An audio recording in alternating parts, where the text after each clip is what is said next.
Hello दोस्तों, नमस्ते, प्रणाम, राधे राधे।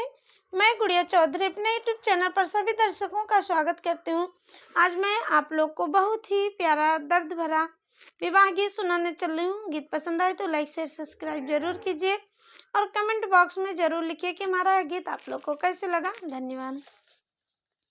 बाबा की बागियां बोले बोले कोयलिया, सुगना बोलाई सीता राम हो।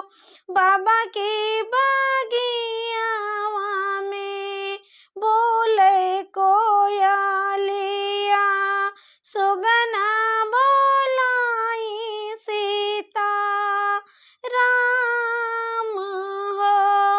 घोड़ावा तो दौड़े वही घोड़ा सरिया हो, हाथिया लवंगिया के डाड़ी हो।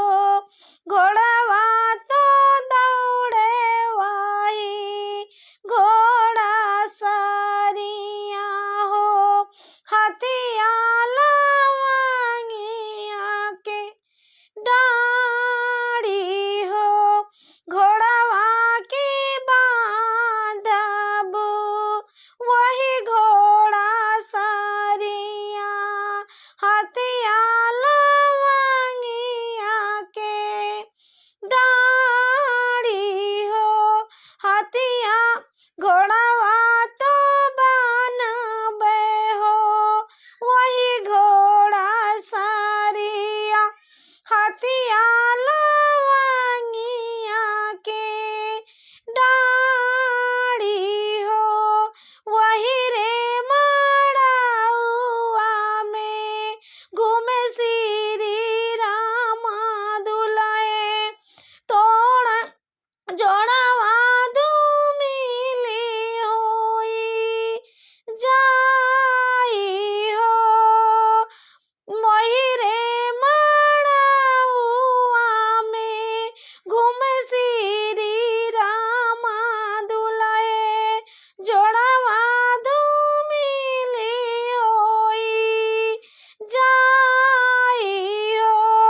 वही रे मड़उआ में बैठी दुल्हन के माइया, दुल्हा सिकरिया राजी हो। वही रे मड़उआ बैठी दुल्हा के माइया, दुल्हा से करतिया राजी हो। हमारी ही बेटी का बेटा जानो से रखिया, बड़ी बाटी सुकवारी हो। हमारी बिटिया का बेटा जतन से नी रखिया, बड़ी बाटी सुकवारी हो। मड़ाए से बोले दुल्हा श्री राम हो, मड़ाए से बोले दुल्हा श्री राम हो। सुनो सासु राजू मारे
से राखे बे चुनरी धूमिली नाई होई हो बीच मड़उआ सासू मंगिया हम भरे बे तोरी बेटी होई है पाराई हो बीच मड़उआ सासू मंगिया सांवरे बे तोरी बेटी होई जाइए पाराई हो बाबा की बागियावा में बोले कोयलिया सुगना बोलाई सीता रामी हो बाबा के बागियावा में बोले कोयलिया सुगना बोलाई सीता रामी हो। हमारा विवाह गीत आप लोग को कैसे लगा कमेंट बॉक्स में जरूर लिखना। धन्यवाद।